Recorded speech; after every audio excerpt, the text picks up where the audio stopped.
بسم اللہ الرحمن الرحیم جی. آج کی روحانی رمضان کی چوتھی نشست میں آپ سب کو خوش آمدید کہتے ہیں. سوالات کا سلسلہ شروع کرتے ہیں. ریاض الرحمان صاحب کا پہلا سوال ہے سر آپ سے. جی ریاض صاحب سوال پوچھیے. السلام علیکم سر. جی وعلیکم السلام. سر میرا جو سوال ہے وہ سورہ بقرہ کی 2 آیات ہیں, ان کے بارے میں ہے. پہلے میں اگر مجھے اجازت ہو تو ان کا ترجمہ پڑھ لوں, پھر اس پہ سوال بتا دیں. جی جی. ترجمہ یہ ہے کہ زبردستی نہیں دین میں, بے شک ہدایت سے گمراہی جدا ہو گئی ہے.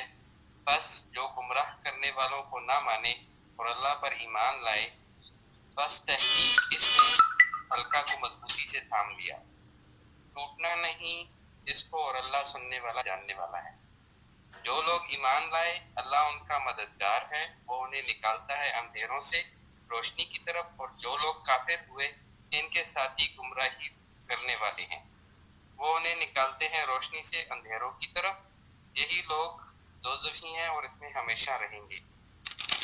سوال اس بارے میں سر یہ ہے کہ ہدایت جو ہے اور جو ایمان ہے, اس کی شرط یہ ہے کہ اللہ کی مدد ملنے میں تربیت کا اور معاشرے کا کوئی ماحول کا کردار ہوتا ہے, یا ایمان اور ہدایت صرف اللہ کی طرف سے ہی ہے.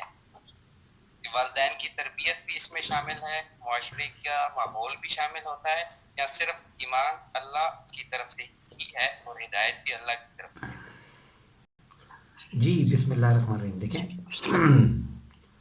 سورہ بقرہ کا جس کا آپ نے جس طرح اشارہ کیا نا, سورہ بقرہ کی ابتدائی جب آپ صورتیں پہلے سٹارٹنگ کے رکوعوں کی طرف آتے ہیں نا, پہلے 2 رکوع آپ اس میں دیکھیں گے کہ اللہ نے بڑا واضح طور پہ نشاندہی کر دی کہ یہ قرآن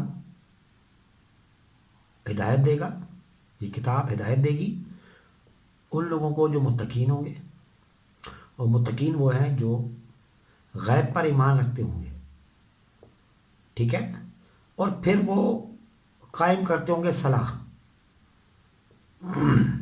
عبادت والی صلاح بھی, اور ذہنی طور پہ ایک دوسرا جو اس کا ترجمہ ہے صلاح کا وہ ہے ذہنی طور پہ بھی اللہ کو ہر وقت اس کا ذہن اللہ کی طرف رہتا ہوگا, ٹھیک ہے.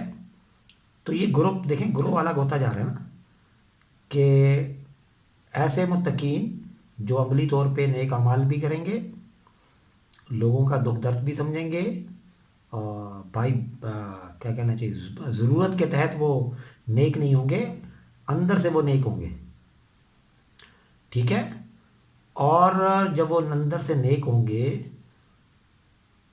تو کیا ہوگا, وہ اللہ سے رابطے میں ہوں گے ذہنی طور پہ, اور اس کے بعد اللہ نے کہا ہے کہ پھر وہ اللہ کے دیے ہوئے مالوں میں سے خرچ کریں گے. جو لفظ استعمال ہوا وہ رزق ہے, رزق ہے, رزق.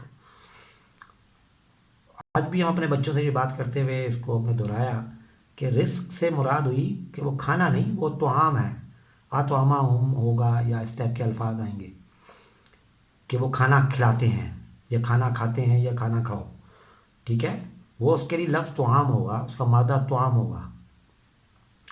تو رزق کا جب آ گیا تو اس کا مطلب ہوا کہ رزق آپ کو, رزق کھانا پینا سے متعلقہ چیزیں. آگے جا کے آپ دیکھیے گا پھلوں کا خاص طور پہ نشاندہی کی گئی کہ آپ کو رزق دیا جائے گا, مطلب آپ کو کسی ایسے کام میں ڈال دیا جائے گا, یا آپ کے ارد گرد ان لوگوں کے ارد گرد وہ کام ایسے کرتے ہیں جس سے لوگوں کا کھانا پینا بھی جڑا ہوگا, مالی آسودگی بھی جڑی ہوگی, ذہنی آسودگی بھی جڑی ہوگی, ٹھیک ہے.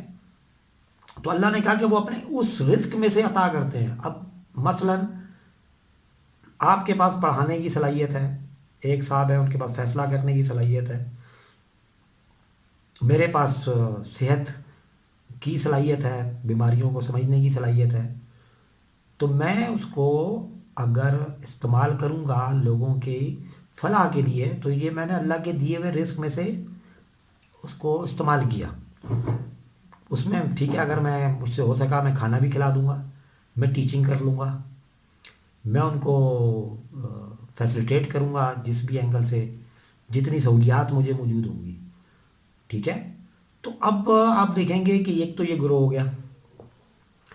آگے جب آتے ہیں آپ اولئک علی ھدی من ربہم واولئک هم المفلحون، یہی لوگ ہیں جو فلاح پائیں گے. الگ ہو گیا. تھوڑا سا آگے جائے ختم اللہ علی قلوبہم والی طرف جائیں گے تو آپ دیکھیں گے اب وہ لوگ جو ایمان نہیں لائیں گے. یہ کتاب اس میں ان لوگوں کا ذکر ہے جو ایمان لائیں گے.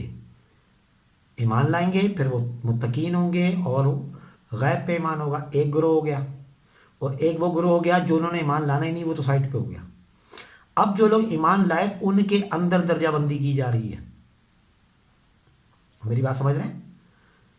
تو جو لوگ ایمان لائے اور ایمان لانے والوں کے ساتھ رہے،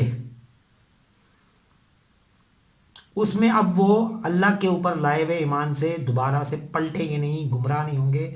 وہ لوگ جو قرآن سے باہر رہ رہے ہیں ان کی باتوں میں آ کر، یہ میں مفہوم بتا رہا ہوں لب لبا، کہ جن کے اوپر اب وہ ماحول، وہ اس معاشرے میں یا جس ماحول میں وہ رہ رہے ہیں، اپنا ذہنی ماحول، جن کا اٹھنا بیٹھنا، محفل، مجلس، صحبت جس کو کہتے ہیں، جس کا اثر ہوتا ہے، اب وہ ایسے لوگوں کے ساتھ ہے جن کا اللہ کے اوپر یقین ہے، غیب پر ایمان ہے. ٹھیک ہے؟ اور ان میں بھی تو کمزور اور اچھے اور برے ہیں نا. تو اس کی بھی نشاندہی اللہ نے کی ہے کہ یہ جو آپ لوگوں کے ساتھ گھوم رہے ہیں، یہ جو آپ لوگوں کے ساتھ رہ رہے ہیں، کچھ لوگ ہیں جو کہتے ہیں کہ میں ایمان لایا اللہ پہ اور اللہ کے نظام کے اوپر اور اللہ کے رسول کے اوپر، لیکن جب وہ اکیلے ہوتے ہیں اپنے شیاطین کے اوپر ایمان لاتے ہیں. ان کو کہتے ہیں ہم تو ان کے ساتھ مذاق کر رہے تھے.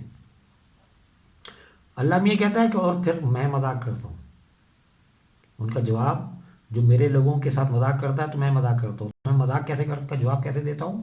وہ جو کچھ کر رہے ہیں نا، جو بھی ان کا سیٹ اپ ہے، کہتے ہیں میں اس میں ان کو بڑھا دیتا ہوں، ان کو اور موقع دیتا ہوں، اور کرو. پہلے سائنس کو سمجھنا ہے آپ نے، اللہ کی گرفت کرنے کے انداز کو سمجھنا ہے. اللہ میاں پہلے کیا کرتے ہیں، ان لوگوں کو جو اب مومنین کے ساتھ آگے ہیں لیکن دل سے مومنین کے ساتھ نہیں ہیں، یا وہ پہلے سے وہ مومنوں کے باہر، ان کا ذہن جو باہر کے لوگ ہیں ان کے ساتھ جڑا ہوا ہے، یا وہ آ کے ان کے اثرات میں آ گئے. جو قرآن نے جن کو الگ کر دیا، پہلے جو ایمان والے ہیں ہی نہیں، جو اللہ پہ ایمان لائیں گے نہیں، وہ تو الگ ہو گئے نا. تو یا تو ان کی باتوں میں آ گئے، تو اب جہاں پہ وہ تھے وہاں پہ رہتے ہوئے وہ پھر گڑبڑ کریں گے. وہ کب کریں گے؟ جب وہ اپنے ماحول سے نکلیں گے، بے یقینی کے ماحول میں دوبارہ جائیں گے. یقین والوں کے ساتھ اٹھنا بیٹھنا ان کا کام ہو جائے گا، معدوم ہو جائے گا. اور جو باہر والے لوگ تھے ان کو وہ کہیں گے ہم تو ان کے ساتھ رہتے ہیں، ہم تو مذاق کر رہے تھے ان کے ساتھ. تو ایسے لوگوں کو اللہ نے کیا کہا کہ پھر میں ان کے ساتھ جو مذاق کرتا ہوں تو میں کیا کرتا ہوں، ان جو وہ کرنے کی سازش کر رہے ہوتے ہیں نا، میں ان کو کرنے دیتا ہوں. بڑے عجیب عجیب الفاظ اللہ نے استعمال کیے ہیں. پھر ان کے لیے مثال دی ہے، ان کی مثال ایسے ہے. تو جب ان کو میں موقع دیتا ہوں تو وہ مثال کیا ہے کہ وہ ان کو لگتا ہے کہ وہ آگ جلائیں گے، اس کی روشنی سے مستفید ہوں گے. اب آگ بھی جل گئی ہے، روشنی بھی ہو گئی ہے، اللہ ان کی روشنی چھین لیتا ہے. مطلب لوگوں کو نظر آئے گی کہ روشنی ہے، یا جو بھی اس کا مقصد تھا سیٹ اپ کا، اب وہ لگ بھی چکا ہے لیکن اس سے وہ مستفید نہیں ہوگا. ٹھیک ہے؟ یہاں پہ لفظ استعمال ہوا بصارت. سمیعہم ترجمہ دیکھتے ہیں، عموماً ترجمہ کیا تھا کان. کان کو تو اذن کہتے ہیں. بصارت کا ترجمہ کیا ہوا ہے آنکھ. بھئی آنکھ کو تو عین کہتے ہیں، قرآن میں ہی استعمال ہوا ہوا نا آگے. تو یہاں پہ بصارت کا مطلب ہوا، عین کا مطلب ہوا، اور قلب کا. یہ تین چار چیزیں بہت زیادہ استعمال کی ہیں. اللہ نے کہا ہے کہ وہ کیوں، کیا ہوگا ان کے ساتھ، کہ جو قلب کے اندر اللہ میاں ان کو، جو قلب کے اندر اللہ کے انوار، اللہ کا خیال اور مومنوں کی ساتھ رہنے کی وجہ سے جو چیزیں پھوٹ کے باہر آ رہی تھیں ان کو دیکھنے کی صلاحیت ختم ہو جائے گی. اور صلاحیت کیوں ختم ہو جائے گی؟ اب وہ ان کو وہ آوازیں بھی نہیں آئیں گی جو آپ نے سن رکھی تھیں اللہ کے حق میں، یا اچھی ایمان کے حق میں جو باتیں سن رکھی تھیں. تو اللہ نے کیا کہا کیوں نہیں سن سکیں گے؟ وہ اس لیے نہیں سن سکیں گے کہ ان کی عادت ہوگی جھوٹ بولنے کی، وہ جھوٹ بولیں گے. اوپر لکھا ہوا آپ دیکھیں گے، اللہ نے کہا کہ اور وہ جھوٹ بول رہے ہوں گے. تو وہ کیا مطلب ہوا کہ مطلب جو کچھ وہ دیکھ رہے ہیں، جو کچھ وہ سن رہے ہیں، اس کو وہ اگنور کریں گے. اور وہ جو غیر ایمان والے لوگ تھے ان کی باتوں میں آ کے ان کی باتوں کے مطابق وہ بولنے اور سننے کے عادی ہو جائیں گے تو اب جو حق تھا تو وہ اس کی ان کو عادت ہی نہیں رہی، اب وہ بائی پاس ہوتا جا رہا ہے. ٹھیک ہے، تو یہ اللہ میاں نے یہ سزا دی کہ اب تمہارے پاس حق آتا رہے گا بالکل ایسے ہی جیسے روشنی جل رہی ہے، لیکن تم اس سے مستفید نہیں ہو سکو گے. ٹھیک ہے، اب کیا ہوا کہ جب وہ مستفید نہیں ہو رہے تو وہ کیا کہتے ہیں، اللہ میاں نے کہا کہ پھر ایک اور مثال دی ہے، وہ ہے بارش کی، کہ بھائی ایسا اس کی ایک اور مثال یہ ہے کہ جب وہ بارش ہونے لگتی ہے یا بارش ہو جاتی ہے تو اندھیرا آ جائے، بجلی کڑکنے لگ جائے، اب ساؤنڈ آنا شروع ہو گیا حق کا، تو اللہ میاں کیا کہتے ہیں کہ میں بجلی چمکاتا ہوں، وہ تھوڑا سا اس روشنی پہ چلتے ہیں، اور جب وہ بجلی نظر نہیں آتی، اندھیرا ہو جاتا ہے، وہ دوبارہ کھڑے ہو جاتے ہیں، مطلب وہ کہیں کے بھی نہیں رہتے نا، نہ آنے کے نہ جانے کے، ہلکا سا خیال ان کے ذہن میں آتا ہے شاید میں ایسے کر لوں تو شاید بہتر ہو جائے، پھر وہ آگے بڑھتے ہیں، پھر گوپ اندھیرے میں کھڑے ہوئے ہوتے ہیں، ذہنی طور پہ ان کے پاس کوئی آسرا ہی نہیں مل رہا تو یار اب میں کیا کروں. تو اللہ میاں ان کو مخصوص ڈائریکشن پہ چلاتے چلاتے ایک مخصوص جگہ پہ لے آتا ہے، اور جس کا اینڈ جو اللہ نے کہا کہ وہاں پہ میں نے عذاب عظیم رکھا ہوا ہے. اس پوری چیزوں پہ جب آپ غور کریں گے تو کیا سامنے آئے گا؟ آپ کے سامنے آیا کہ یہ ایک ایسی مینٹل کیفیت کا نام ہے ایمان. جب آپ ذہنی طور پہ جڑے رہتے ہیں صاحب ایمان شکر کرنے والوں کے ساتھ، آپ ذہنی طور پہ جڑے رہتے ہیں تو اس وقت تک آپ اللہ کے فضل و کرم کے، اللہ کی طرف سے امید کے اور اللہ پہ ایمان سے مستفید ہوتے رہتے ہیں. اور جب آپ اس ماحول سے نکل جاتے ہیں تو کیا ہوگا؟ باہر کا غیر یقینی کا ماحول، ناشکری کا ماحول، اور شیطانی وسواس کا ماحول اور جھوٹ کا ماحول آپ پہ حاوی ہوگا، اور آپ کے سامنے اللہ کے فضل ہوتے ہوں گے، لیکن آپ بھی گروہ ایمان والوں کے ساتھ رہتے ہوئے اب آپ کے اوپر مہر لگ جائے گی، اور آپ بھی ان فضائل کو، ان اللہ کی رحمتوں کو فیل نہیں کر سکیں گے. یہ اس کا میرے خیال میں جواب ہے.